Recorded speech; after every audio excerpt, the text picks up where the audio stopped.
Orient bell tiles studio से आप देख रहे हैं एबीपी न्यूज। नमस्कार, मैं हूं चित्रा त्रिपाठी। शाम के 5 बजने वाले हैं। एबीपी न्यूज पर वक्त है सबसे बड़े डिबेट शो महादंगल का। बीती रात ऑपरेशन सिंदूर को लेकर देश को संबोधित करने के बाद आज प्रधानमंत्री नरेंद्र मोदी ने देश के वीर जवानों का हौसला बढ़ाया है। प्रधानमंत्री ने आज सुबह पंजाब में स्थित आदमपुर एयरफोर्स स्टेशन का दौरा किया। बिना किसी पूर्व निर्धारित कार्यक्रम के प्रधानमंत्री आदमपुर पहुंचे और वहां जवानों के बीच लगभग 1.5 घंटे गुजारे।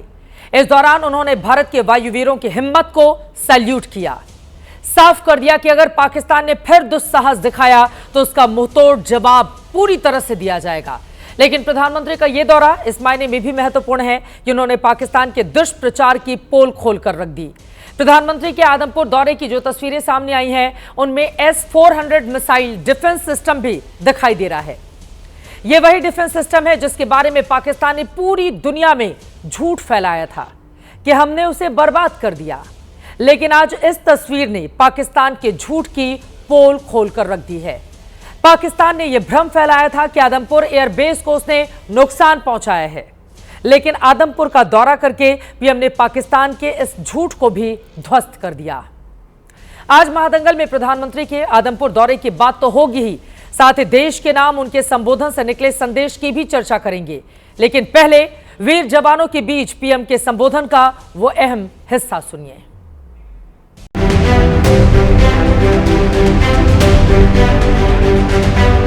मुझे गर्व है आप सब भारत माता की वंदे। अगर पाकिस्तान ने फिर से आतंकी गतिविधि या सैन्य दुस्साहस दिखाया तो हम उसका मुंह तोड़ जवाब देंगे। जब भारत के सैनिक मां भारती की जय बोलते हैं तो दुश्मन के कलेजे कांप जाते हैं। आप सभी ने कोटि कोटि भारतीयों का सीना चौड़ा कर दिया है। मैं वीरों की इस धरती से अपने शूरवीरों को सैल्यूट करता हूं। उन्होंने जिसे ललकारा है वो हिंद की सेना है। आतंक के आकाओं को अब समझ आ गया है। भारत की ओर नजर उठाने का एक ही अंजाम होगा, तबाही, विनाश और महाविनाश। हमारे ड्रोन्स, हमारी मिसाइलें, उनके बारे में तो सोचकर पाकिस्तान को कई दिन तक नींद नहीं आई। कौशल दिखलाया चालों में, कौशल दिखलाया चालों में, उड़ गया भयानक भालों में, निर्भीक गया वह ढालों में, सरपट दौड़ा करवालों में।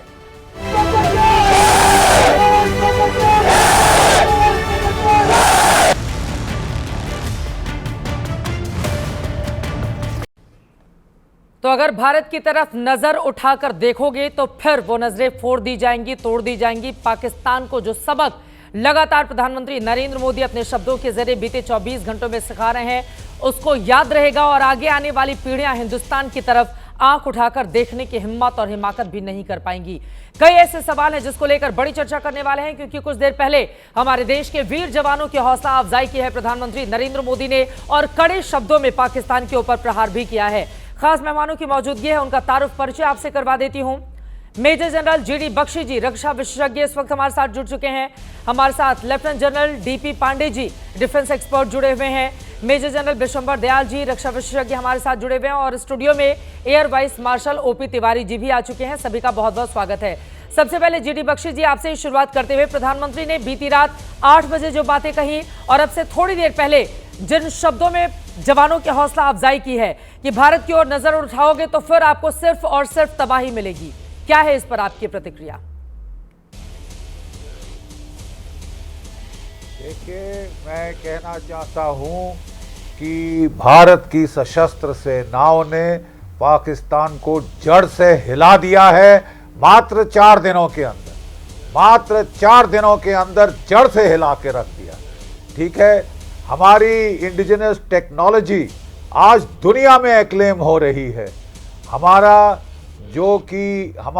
जो सैटेलाइट्स हैं और जो कम्युनिकेशन फुल प्रूफ सिस्टम उन्होंने हमको दिया है, ठीक है, वो बहुत कारगर रहा है।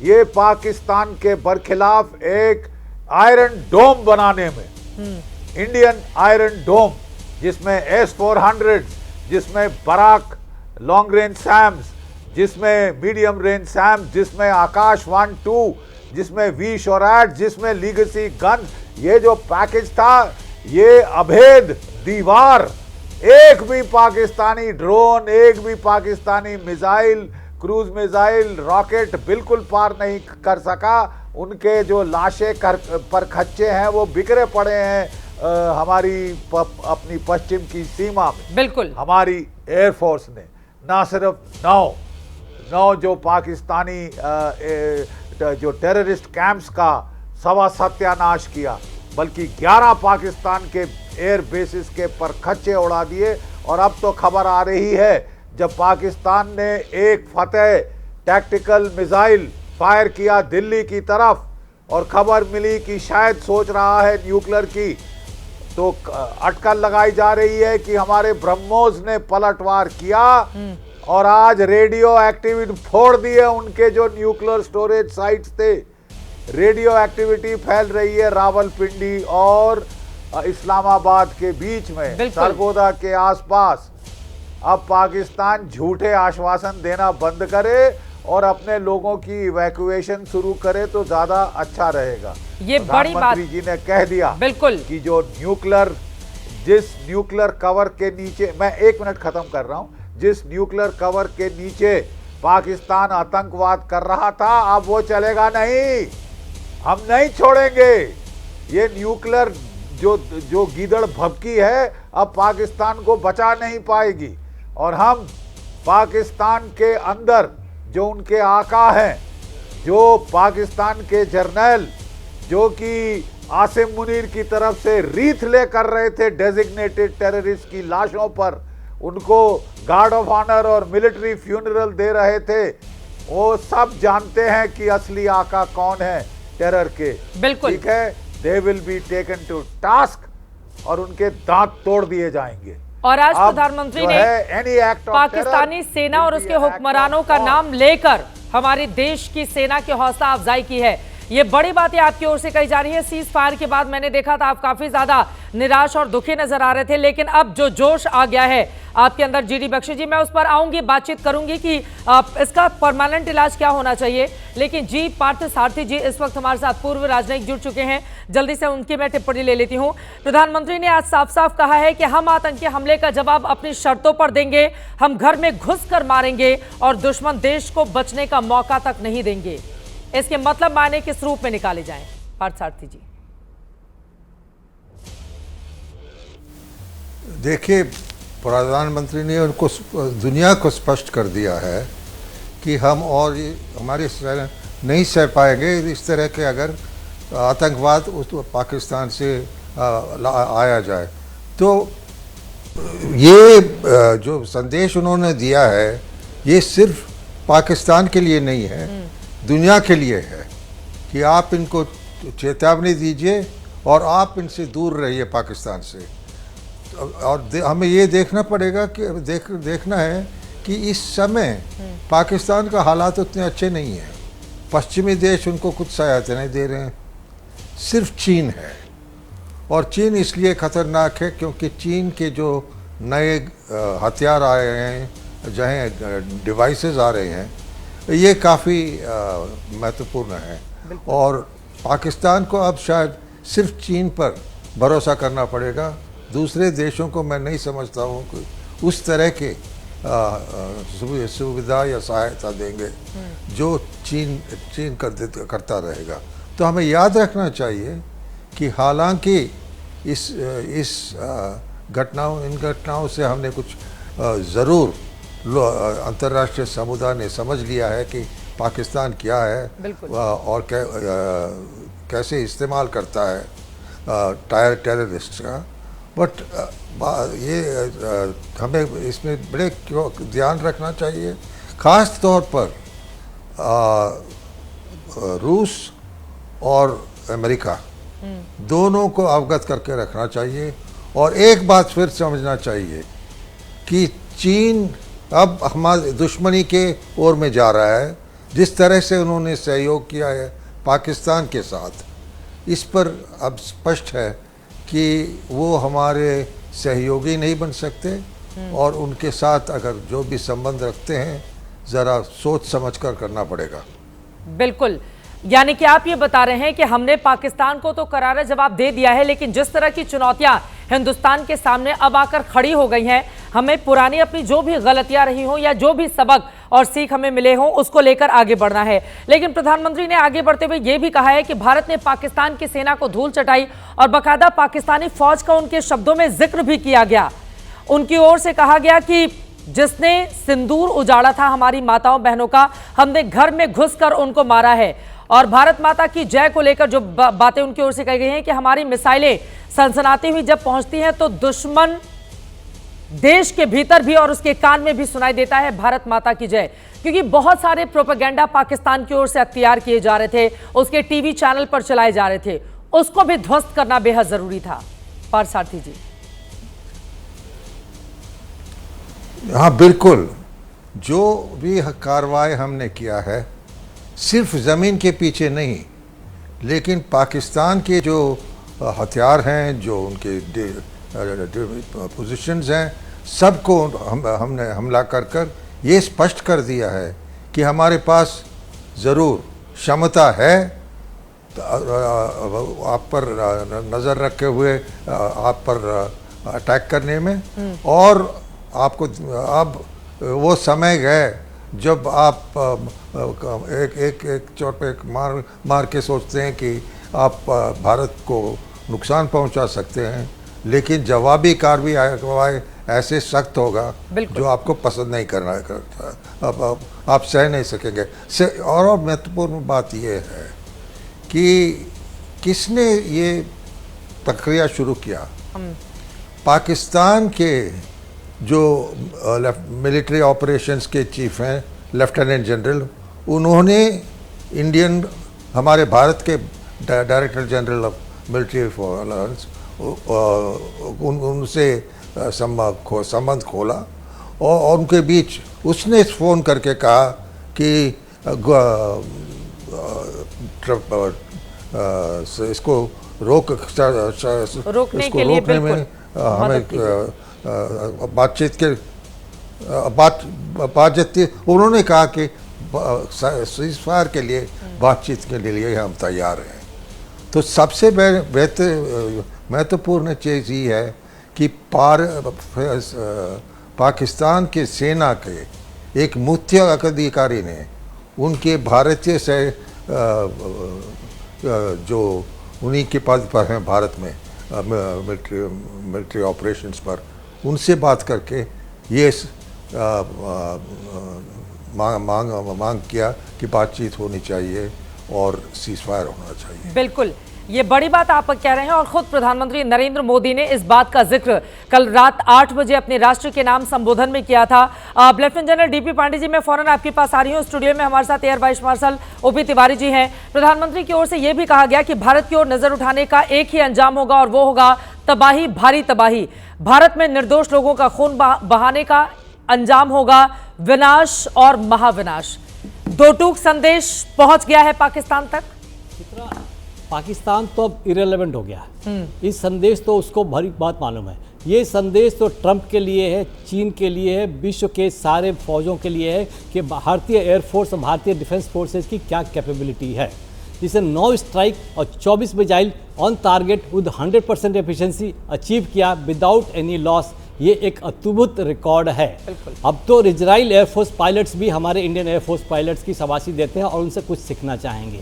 ये एक मैसेज बहुत क्लियर है, बहुत क्लियर है। अब देखिए 2 दिन के अंदर हमने उनके एयरबेसेज डिस्ट्रॉय कर दिए। जितने एयरक्राफ्ट कितने डिस्ट्रॉय हुए होंगे इनके हैंगर्स में, तो वो फिगर वो खुद ही देंगे। लेकिन एक चीज़ सर्टेन थी कि वो एयरक्राफ्ट होने के बावजूद भी वो ऑपरेशन नहीं कर सकते थे, एयरबोर्न नहीं कर सकते थे। जहाँ भी 2-2 रनवे थे, इंटरसेक्शन पर हिट किया गया ताकि दोनों रनवे अनऑपरेशनल हो जाएं। इवन पैरेलल टैक्सी ट्रैक्स जहाँ से एयरक्राफ्ट एयरबोर्न हो सकते हैं वो भी डिस्ट्रॉय कर दिया गया।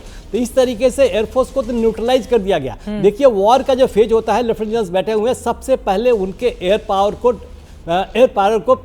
न्यूट्रलाइज तो नहीं कर सकते, पैरालाइज करना पड़ता है ताकि वो अपनी आर्मी को हेल्प ना कर सके। और जब हमारी आर्मी बढ़े तो वो रास्ता खुला हो और कोई तंग ना हो। ये एयर सुपीरियरिटी बहुत आवश्यक होती है। उसके साथ भारतीय एयरफोर्स के एयरक्राफ्ट भी सपोर्ट करते हैं। उसके सपोर्ट के लिए बहुत आवश्यक होता है कि उनके रडार को ध्वस्त कर दिया जाए। ये भी दिखाया, रडार भी ध्वस्त कर दिए। ये पहले 2 दिन में जो अचीव किया एक बहुत अद्भुत था, बहुत रिमार्केबल था। ये विश्व के लिए एक संदेश था। तो पाकिस्तान एयरफोर्स ही पैर पर नहीं आई है, बल्कि और फोर्सेज जो देख रही हैं उनको भी बहुत कुछ सीखना पड़ेगा।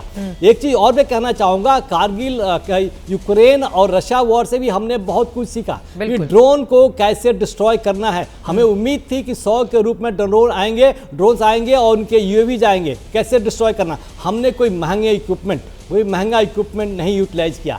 कुछ तो हमारे गरुड़ के स्नाइपर से मार दिया, तो समय दूर नहीं था कि हमें तो 12 बोर रख के भी गिरा सकते हैं, बिकॉज जितने ड्रोन आ रहे थे किसी कैपेबिलिटी नहीं थे। वो वही ड्रोन थे जो पंजाब में अभी तक ड्रग्स गिरा रहे थे या AK-47 गिरा रहे थे। कुछ ड्रोन्स जो टर्की से आए थे उन ड्रोन को आइडेंटिफाई कर चुके थे, उनसे हमने इक्विपमेंट यूज किए। एक और शाबाशी देनी पड़ेगी कि जैसे बता रहे थे हमारे DG एयरफोर्स ऑपरेशन, हमने लेगेसी इक्विपमेंट यूज किया। हमारे टेक्निकल स्टाफ ने उतने ओल्ड जो पिचोरा थे, कब से रशिया से आए हुए हैं, उनको सर्विसिबल स्टेट में बना के रखा है। जो पार्ट्स नहीं मिलते हैं उसको इनोवेट करके खुद करके उसको इफेक्टिवली यूज किया। पिचोरा बहुत ढंग से यूज किया। तो हमने जिस टाइप के वेपन आए उतना ही खर्च करके, हमारा S-400 कुछ नहीं गया। इतना महंगा इक्विपमेंट हमने उनके जहाजों के लिए रखा था, उनके न्यूक्लियर बेसिस के लिए रखा था। फेक प्रोपेगेंडा पाकिस्तान की ओर से इस मुद्दे पर अपनाया गया। लेकिन जब प्रधानमंत्री नरेंद्र मोदी जवानों के हौसला अफजाई के लिए पहुंचते हैं तो मोराल कितना बूस्ट होता है। और ये जो ताकत हमने हासिल की है एकजुटता वाली, और उसके बाद मुंहतोड़ जवाब दिया है, इस पर मैं आपका जवाब लूंगी। लेकिन उसके पहले जल्दी बाकी मेहमानों का भी जवाब ले लेती हूँ। Lieutenant general DP Pandey ji, पहले आपके पास आते हुए, और विश्वंबर दयाल जी उसके बाद मैं फौरन आपके पास आऊंगी। DP पांडे जी, आज प्रधानमंत्री की ओर से यह भी कहा गया कि पाकिस्तान के गुहार के बाद भारत ने सिर्फ अपनी सैन्य कार्रवाई को स्थगित किया है। ये जो बार बार सीज फायर को लेकर सवाल पूछे जा रहे थे, क्यों कर दिया, उन्होंने कहा उसने गुहार लगाई थी जिसके बाद इसको स्थगित किया गया। अगर पाकिस्तान ने फिर से आतंकी गतिविधि या सैन्य दुस्साहस दिखाया तो उसका मुंहतोड़ जवाब दिया जाएगा। यानी पूरी तरह से भविष्य के लिए भी हम तैयार क्या दिखाई दे रहे हैं, PM के शब्दों में माने तो? नहीं, ये मैसेजिंग है।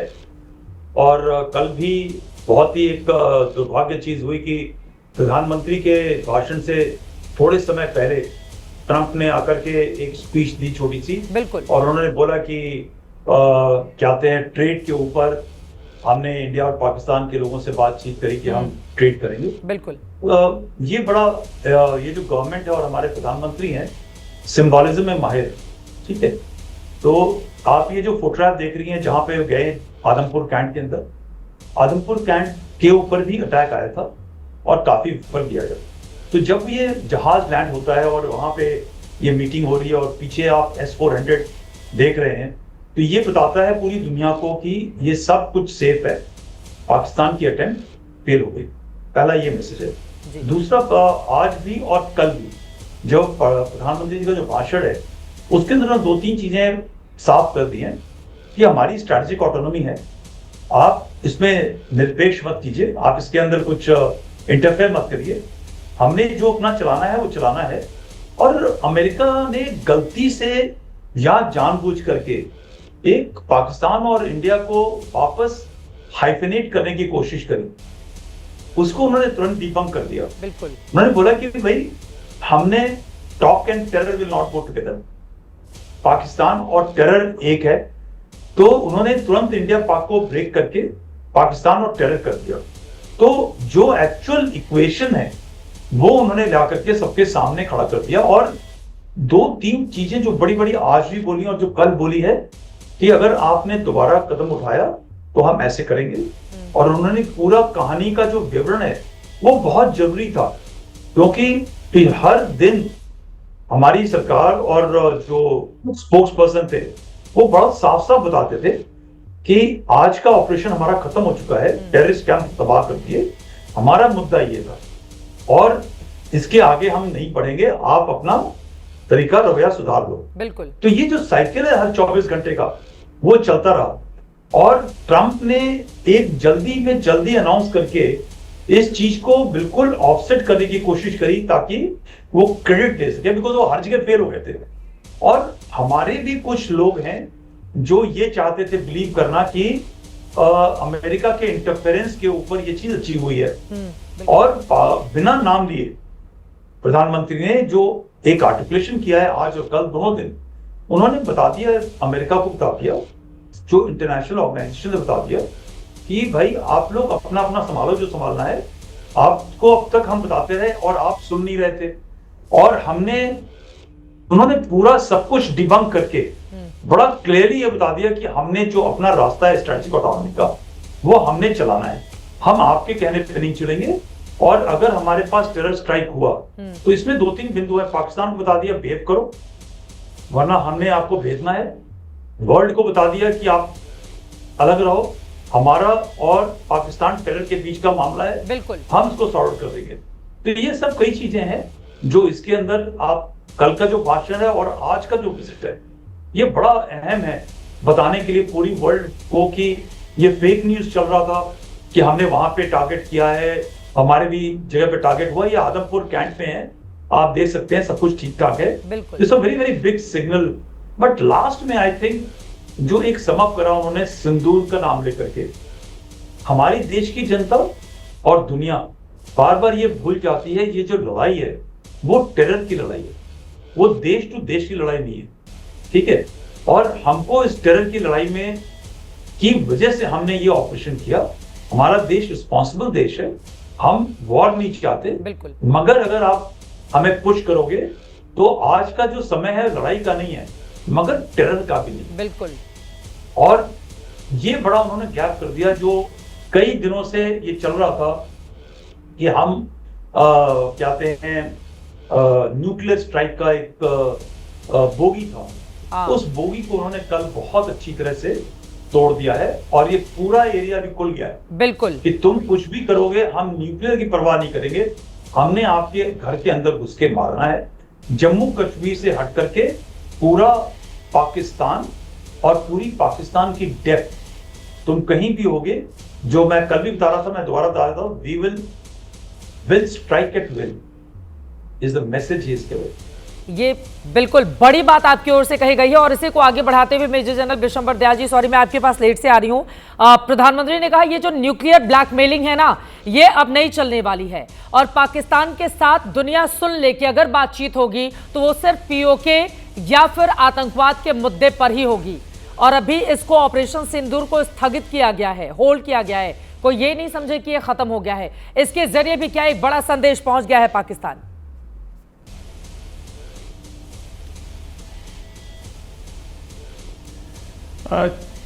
चित्रा बहुत बहुत शुक्रिया और जय हिंद। जय हिंद। देखिए चित्रा, आपका, मेरा और आपके दर्शकों का बहुत सौभाग्य है कि आपके चैनल पर आज एक्स एम्बेसडर खुद हैं पार्थसारथी जी, जो पुराने फौजी भी हैं, और जन बख्शी और जन पांडे, बहुत अनुभव है इनका जम्मू एंड कश्मीर में और इनका जीवन गया पाकिस्तान को सबक सिखाने में और पाकिस्तान के बारे में जानने में।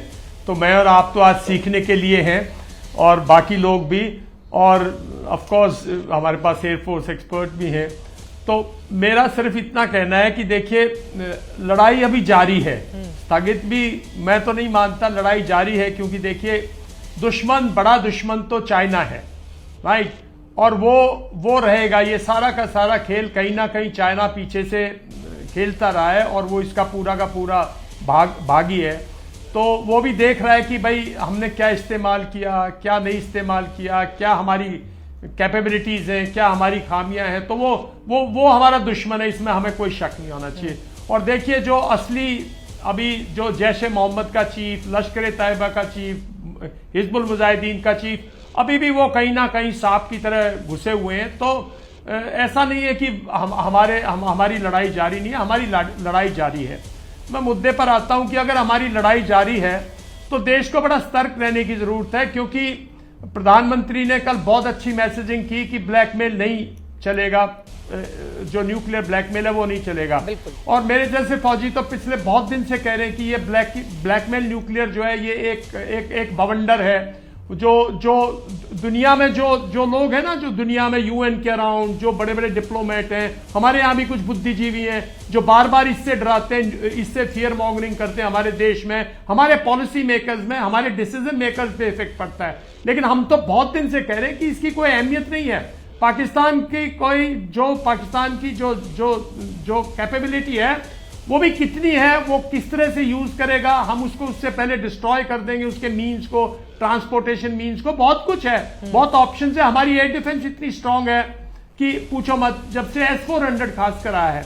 तो ये सब तो हमें पहले ही नहीं सोचना चाहिए। देखिए, हमें तो ये सोचना चाहिए, अभी तो हमारा लिमिटेड एम था, पॉलिटिकल लीडरशिप ने एक बहुत ही लिमिटेड सा एम दिया था कि ये टेररिस्ट कैंप पे फायर करो ताकि मैक्सिमम टेररिस्ट की कैजुअलिटी हो जाए। और देश को, जो देश के साथ उन्होंने किया है, जो हमारे साथ उन्होंने पहलगाम में किया है, उसका देश को एक बदला लगना चाहिए और हमारे लोगों को लगना चाहिए कि हमने उनको तबाह किया है। और हमने किया है, इसमें कोई शक की बात नहीं, हमने उससे ज्यादा किया है कि भाई उसने नहीं माना तो हमने उसके मिलिट्री एस्टेब्लिशमेंट को भी डिग्रेड कर दिया। लेकिन जो मैं बात कहना चाह रहा हूं वो ये कि ये तो देखिए एक मैसेजिंग है। एक्चुअली में तो जो हमारा मुहिम है वो तो अल्टीमेटली ये है ना कि एक ही बात डोनाल्ड ट्रंप के ट्वीट में मैंने देखी है कि ये जनरेशनल वॉर है, जनरेशनल वॉर है।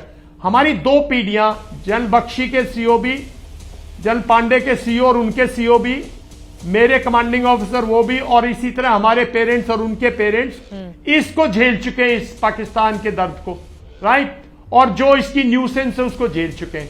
हमें इस अगली पीढ़ी को नहीं देना, मेरा मानना बहुत है। अगली पीढ़ी को देते हैं तो ये पीढ़ी जो है ये बड़ी अन्याय करेगी अगली पीढ़ी पे। अगर नहीं देना अगली पीढ़ी पे तो कहीं ना कहीं पाकिस्तान से जो असली मुद्दा है पीओके का, और जो बिल्कुल टेररिज्म समाप्त करने का है, उसे हमें एड्रेस करना पड़ेगा। और मैं मिस्टर पार्थसारथी की बात से बिल्कुल सहमत हूं कि ऐसा नहीं है कि पाकिस्तान नॉन प्रोफेशनल आर्मी है, बिल्कुल यूजलेस आर्मी है, उसके पास कुछ नहीं है और वो एक रैग टैग आर्मी है। नहीं, रहने दो। लेकिन हमारे पास जो पावर है, मिलिट्री पावर है, वो बहुत स्ट्रांग है। अगर उसको जुडिशियसली ठीक टाइम पर अप्लाई किया जाए तो मैं नहीं समझता कि ये दिन दूर है जब हम अपनी अगली पीढ़ी को ये दुख नहीं देंगे और पीओके का मुद्दा ये पीढ़ी रिजॉल्व करेगी, हमारे लाइफ टाइम में रिजॉल्व होगा। नहीं होगा तो फिर ये चलता रहेगा। और अगर न्यूक्लियर का देश मानता है कि उसकी न्यूक्लियर ब्लैकमेल नहीं चलेगी, तो मेरा ये मानना है कि उसकी आर्म फोर्सेस की पावर को भी कुछ मत समझो। वो इकोनॉमिकली वीकेस्ट है हिस्ट्री में। पाकिस्तान इकोनॉमिकली, मिलिटरीली और डिप्लोमेटिकली इतना वीक हिस्ट्री में कभी भी नहीं था। और mister Parthasarathy will agree with me कि वर्ल्ड भी इतना वीक कभी नहीं था डिप्लोमेसी में और वर्ल्ड ऑर्गेनाइजेशंस में और वर्ल्ड ऑर्डर में। आज वर्ल्ड में डिसऑर्डर है, किसी की नहीं चलती। ट्रंप कुछ भी बोल देता है, देखिए कैसी बात बोल देता है, इसका न तुक न सर न पैर। हर पॉलिटिकल कंट्री में हर लीडरशिप अपनी पॉपुलेशन को कंट्रोल करने में, अपनी पॉपुलेशन को गवर्न करने में लगी है। किसी के पास किसी के लिए कोई टाइम नहीं है। चाइना की भी बहुत प्रॉब्लम्स है।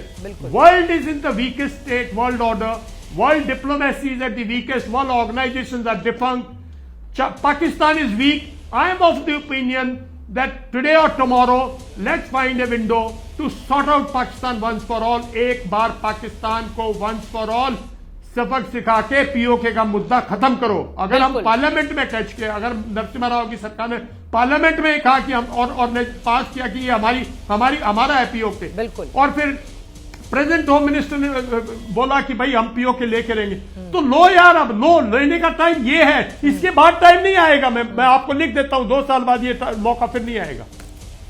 जी पार्थसारथी जी, उन्होंने चूंकि आपसे ही ये कहा है कि आप उनकी बातों से अग्री होंगे, इस वजह से मैं ये सवाल ले लेती हूँ। जीडी बख्शी साहब, उसके बाद मैं फौरन आपके पास ही आ रही हूँ। एक जल्दी से टिप्पणी पार्थसारथी जी से, क्या यही समय है, सही समय है पीओके के लिए? और इसके बाद अगर अभी आपने होल्ड किया या इसको टाला, फिर आगे आने वाले वक्त में और मुश्किलों के लिए तैयार रहे भारत?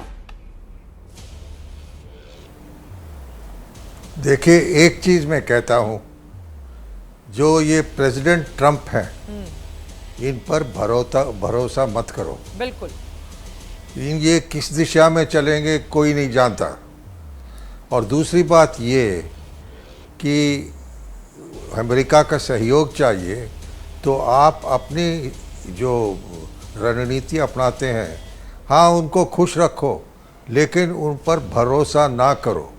अब भी शायद उनके मन में मध्यस्थता का इच्छा आ गया है, और मध्यस्थता हम कभी नहीं मानेंगे। ये हमारे और पाकिस्तान के बीच की बात है, हम तीसरी पार्टी नहीं चाहते।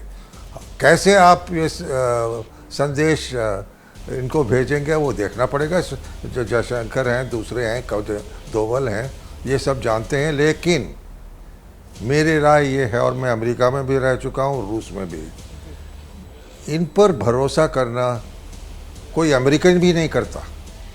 कुछ एक दिन करते कुछ कहते हैं, दूसरे दिन और कुछ करते हैं, तो उनका मन ही ऐसा है। तो ज़रूर उनके सिर्फ उनका रोल कुछ बातचीत में मत देना कुछ भी, लेकिन उनको खुश रख के जो भी हमें मिले हथियार और समर्थन, वो स्टेट डिपार्टमेंट और किसी से बात करके ले लें, लेकिन इनसे ज़रा ध्यान से हमें रिश्ता रखना चाहिए। मैं इन पर भरोसा बिल्कुल नहीं करता। और जिस तरह के बयान भी सामने आ रहे हैं, आपने जो बातें कही हैं उसको और ज़्यादा पुख्ता कर रहे हैं। अचानक से ट्रंप का कोई ट्वीट आता है, अचानक से उनका कोई बयान आता है जिसके कोई मतलब मायने नहीं है, लेकिन अपने आप को दूसरी चुनौतियों से बचाने और स्ट्रांग दिखाने के लिए क्या उनकी ओर से ये कदम उठाए जा रहे हैं, इस पर मैं आऊंगी। लेकिन जीडी बख्शी साहब, सीधे आपके पास आते हुए, जब ये खबर आई थी सीज फायर की, मैंने देखा कि आप काफ़ी ज़्यादा निराश थे और गुस्सा भी बहुत ज़्यादा आ रहा था, लेकिन अब जिस तरह से मुंहतोड़ जवाब हिंदुस्तान की ओर से दिया गया है, और पीओके के लिए क्या ये बिल्कुल सही समय है, और किस तरह से हिंदुस्तान को आगे बढ़ना होगा अगर पीओके को खुद में शामिल कराना है और वहां से पाकिस्तान के कब्जे को खत्म करना है, तो क्या करना होगा हमें? चित्रा बिटिया, मैं बताना चाहता हूं कि उस दिन मैं निराश था, हमारे वेटरन्स कुछ निराश थे कि हमारा सोच थी कि 2-3 दिन इतना मोमेंटम गेन कर लिया और मार पड़नी चाहिए इस नापाक पाकिस्तान को, अच्छी तरह से धराशायी करके छोड़ना चाहिए, ताकि ये सांप है, घायल सांप है। लेकिन जो हुक्म है सरकार का सर आंखों पर, मुझे पूर्ण विश्वास, मुझे खुशी अब इसलिए है कि प्रधानमंत्री जी ने साफ कर दिया है कि ये कोई युद्ध विराम नहीं है, ऑपरेशन जो सिंदूर है वो चालू है, और अगर पाकिस्तान जरा सा भी दुस्साहस करता है तो उसको निस्तनाबूत कर दिया जाएगा। उन्होंने ये भी कह दिया है कि तुम्हारी न्यूक्लियर ब्लैकमेल के दिन खत्म, खलास। We will not bother one bit for the nuclear hangover, nuclear hangover जो कि होता रहता है आसिम मुनीर को, ठीक है, विस्की ज्यादा पीते हैं वो। But I think I agree with Vishambar. अब देखिए, आचार्य चाणक्य ने कहा था, जब दुश्मन कमजोर हो तो उसे छोड़ना नहीं चाहिए, खासकर गहरीले सांप को। अब समय आ गया है कि हम इस प्रॉब्लम को हमेशा के लिए खत्म करें। टेररिस्टों का तो हमने निस्तनाबूत कर दिए हैं हेडक्वार्टर, लेकिन वो तो मोहरे हैं पाकिस्तान की फौज के। असली गुनहगार पाकिस्तान की फौज है। हमारी एयरफोर्स, देखिए, जब बड़ी जंग होती है तो एयरफोर्स पहले एयर सुपीरियरिटी हासिल करती है, वो आकाश हमको साफ करके देती है, और फिर हमारी ग्राउंड और नेवल फोर्सेस टूट पड़ते हैं फॉर द किल, फाइनल किल। बांग्लादेश में भी यही हुआ था। एयरफोर्स ने आपको एयर सुपीरियरिटी दे दी है। हम तो चाहते थे कि एक बार हो जाए और ये ज़रा हमेशा के लिए इनके कलेजे में ठंडक डाल दी जाए, लेकिन बहुत, मैं समझता हूँ, ठहरा हुआ, सुलझा हुआ फैसला लिया है हमारी सरकार ने। और अभी भी पाकिस्तान मान जाए, हम पाकिस्तान के आवाम से हमारी कोई दुश्मनी नहीं है, पाकिस्तान के निहत्थों से हमारी कोई दुश्मनी नहीं है। दुश्मनी है उन कुत्तों से जो कि कलाशनिकोव लेके निहत्थे मारते हैं, उस फौज से जो उन्हें रिक्रूट करती है, ट्रेन करती है, इन्फिल्ट्रेट करती है, और हमारे को लगातार चोट पहुंचाती आई है एक न्यूक्लियर अम्ब्रेला की आड़ में। अब वो अम्ब्रेला तो फाड़ दी है। आप रेडियो एक्टिविटी है इस्लामाबाद और रावलपिंडी के बीच में, वेदर बाय डिजाइन और एक्सीडेंट, लगता है कि उनके न्यूक्लियर वॉरहेड्स हिट हो गए हैं, रेडिएशन सब जगह फैल गई है। ठीक है, अब तुम अपने आप को बचाओ, कैंसर से बचाओ, और चैं मत करो, भंगड़े मत करने की कोशिश करो, नहीं तो पछताओगे। जय भारत, जय हिंद। और ये जो गूंज है ये पाकिस्तान तक यकीनन भारत माता की जय जा रही है, जैसा कि आज खुद प्रधानमंत्री ने कहा। Air vice marshal OP Tiwari ji, अब आपके पास आते हुए प्रधानमंत्री ने यह भी कहा है कि अधर्म के नाश के लिए शस्त्र उठाना तो हमारी परंपरा है। आतंक के फन को उनके घर में जाकर हमने कुचल दिया है। कायरों की तरह छिपकर आए आतंकवादियों को जब हिंदुस्तान की सेना ने ललकारा और जो सबक सिखाया है, उम्मीद है कि अब इस तरह का दुस्साहस उन लोगों की ओर से नहीं किया जाएगा। देखिए चित्रा, उम्मीद तो यही है, तो साहस नहीं किया जाएगा, लेकिन ये खटमल की तरह है, बेड बग्स की तरह है। एक खत्म हो जाएगा, दूसरी शुरुआत करेंगे। ये सोचे कि मान लें कि बहुत खुशी होगी, पाकिस्तान और पीओके हमारे पास आ जाएगा, लेकिन क्या वो आने के बाद भी ये एक्टिविटी बंद करेंगे? ये नहीं करेंगे। पाकिस्तान का जन्म उसी कारण से हुआ है। पाकिस्तान की पढ़ाई जो उसी तरह से, पाकिस्तान की शिक्षा नीति देखिए खाली एंटी भारत है। पाकिस्तान में यही कहा जाता है कि जब तक एंटी इंडिया रहोगे हम सर्वाइव करेंगे। प्लस दूसरी बात ऐड करना चाहता हूँ, पाकिस्तान न्यूक्लियर बॉम्ब की बात हो रही थी। 1998 में वाजपेयी जी के टाइम में हमने ब्लास्ट किया। ईरान को देखिए 20 साल लगे हैं न्यूक्लियर बॉम्ब डेवलप करने में, अभी हुआ कि नहीं। उसके कुछ ही महीने में पाकिस्तान ने डेवलप कर लिया। और कौन सा न्यूक्लियर बॉम्ब डेवलप किया? ये न्यूक्लियर जो आर्सेनल है, ये अमेरिका का है कि चाइना का है? उनका अपना तो हो ही नहीं सकता। अगर ये इस तरीके से अगर जो अभी हो रहा है कि शायद एक्सप्लाइट हो रहा है, तो बहुत खुशी की बात होगी। लेकिन ये जिस बात कहते हैं वो न्यूक्लियर आर्सेनल नहीं है जिसका डर देते हैं, ये इनइफेक्टिव है, उसको तो वहीं डिस्ट्रॉय किया जा सकता है। और पाकिस्तान की एक दिन मैं बात सुन रहा था किसी की, पाकिस्तान तो इकोनॉमिकली और डिफेंस वाइज डिस्ट्रॉय हो गया। पाकिस्तान को कोल्ड वॉर के टाइम में अमेरिका ने यूज किया, ढंग से यूज किया और डॉलर्स दिए। अब हम सोचे कि पाकिस्तान उसकी लॉयल्टी और फ्रेंडशिप पाकिस्तान से अमेरिका की खत्म हो गई है। हम बिल्कुल गलत हैं। ये ट्रंप और अमेरिका हमें कभी हमारे साथ हो नहीं सकता। अब ये उन्होंने पाकिस्तान का कटोरा क्यों भरा, किस लिए भरा, क्या मतलब था इसका? अगर पहले सीज फायर कराते उसके बाद करते तो कुछ समझ में आती। अब ये देखिए इनका अलग है, यूक्रेन के साथ इन्होंने कुछ अलग किया, जैसी वॉर हुई रशिया के साथ बंद कर दिया।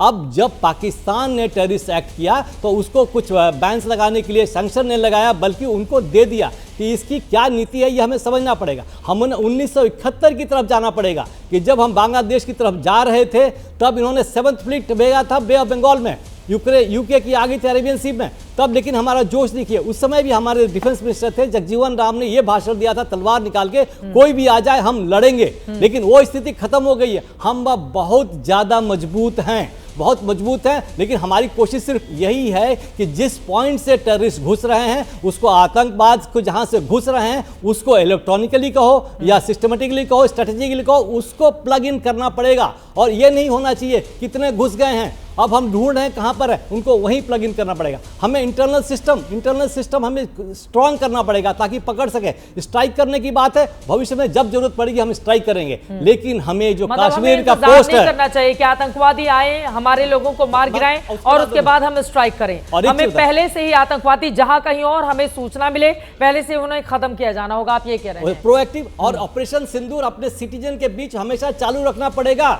तो सारे सिटीजन को अवेकनिंग देनी पड़ेगी। जहां पर भी किसी को शक हो अपना आंख और कान खुला रखें, समझ ले, ताकि हम उन सांप को जो आ रहा है उसको वहीं कुचल सकें। ये सबसे बड़ा महत्वपूर्ण होगा। देश को साथ रहना पड़ेगा। पाकिस्तान को पाकिस्तान के तोड़ने के बाद भी इनकी एक्टिविटी चलती रहेगी, लेकिन हो सकता है इंटेंसिटी कम हो। पहले तोड़ तो ले, क्या करना होगा तोड़ने के लिए? अब देश की जनता तो ये सब लोग देखिए, जितने एक्सपर्ट बैठे हुए कह रहे हैं पीओके को ले लो, यही समय है, सही समय है। अब लेंगे कब, ये बड़ा सवाल। पीएम ने ये तो कह दिया कि बात होगी तो पीओके को लेकर और आतंकवाद को लेकर। एक बात करना चाहूंगा, देखिए war is a very very serious business. हम उन लोगों के भी सुननी चाहिए जिनके बच्चे और जिनके पतियां लड़ाई लड़ते हैं। ये समय के साथ लड़े हम, without any attrition, without any loss. ये नहीं कि हम आंख बंद करके गए, आधी फोर्स हमने गंवा दी और हमने कब्जा कर लिया। ऐसी वॉर हमें नहीं लड़नी है। ये T20 मैच नहीं है। जनता को समझना चाहिए, देश को समझना चाहिए, फौज के माध्यम से समझना चाहिए कि हमें जो सिस्टमेटिक जो स्ट्रेटेजी हम प्लानिंग कर रहे हैं, जिसमें हम 2 फ्रंट वॉर के लिए तैयार हैं, चाइना हो या पाकिस्तान हो, तो पाकिस्तान तो कुछ है ही नहीं। प्रधानमंत्री जी बातों के धनी हैं और बात के अंदर कई बातें कह जाते हैं। तो ये पिछले कई समय से ये छुटपुट छोटी मोटी घटनाएं टेररिज्म की पाकिस्तान करता रहा और जब ये इस बार एक्चुअली जब से ये सरकार आई है तब से भी चल रहा था, तो हर टाइम के अंदर नीतिगत तरीके से उसको पनिश किया गया और एस्केलेशन अवॉइड किया गया, क्योंकि एक तरीके से उन्होंने बाद में बोला भी, कल भी बोला कि हम विकसित भारत के पक्ष में हैं और लड़ाई के पक्ष में नहीं है। और ये जो दुनिया है आज की जो वर्ल्ड है, और यूक्रेन रशिया के टाइम पे भी उन्होंने बोला कि लड़ाई का वक्त नहीं है, ठीक है, उसका उन्होंने वो नहीं दिया, बट अपने स्पीच के अंदर बोला कि लड़ाई का वक्त नहीं है और हमें अपनी देश के अंदर ध्यान रखना चाहिए, मगर अगर आप लड़ाई के लिए चलिएगा तो एक विकसित भारत के लिए सुरक्षित भारत होना भी बहुत जरूरी है। तो ये जो सिंबोलिज्म है इस 4-5 दिन 6 दिन के अंदर घुटने पे ले आकर के एक देश को खड़ा कर देना एक ऐसे मुकाम पर, ताकि उसकी जो लीडरशिप है वो चारों तरफ दुनिया के पास जाए रिक्वेस्ट करते हुए कि आप अभी लड़ाई बंद कर दीजिए, ठीक है। सो हम सब, मैं भी आर्मी से हूँ, विशंबर सर ने पूरा बताया एक्सपीरियंस के बारे में, जिसने बहुत खून देखा होता है उसकी थोड़ी सोच भिन्न हो जाती है, राइट। और मैं मिलिट्री स्ट्रैटेजी वॉरफेयर को बहुत पढ़ा हूँ, बहुत पढ़ाया भी है। जो ये लड़ाई है इसका एक अलग नजरिया, एक अलग रूप हो जाता है जब हम स्टार्ट करते हैं। तो जो ये 5-6 दिन के अंदर जो एक नीति दिखाई है हमारे देश ने कि हम चोट से थोड़ा सा ज्यादा चोट मारेंगे और आपको मौका देंगे जाने का, क्योंकि हमारा लड़ाई मकसद नहीं है, पूरा देश लड़ाई चाहता है, मगर प्रधानमंत्री एक विकसित भारत चाहते हैं 2047 तक, ठीक है। तो उसके लिए ये दोनों चीजें साथ नहीं चल सकती हैं। अगर आप लड़ाई में जूझ गए तो आप माफी के साथ रोकना पड़ा है।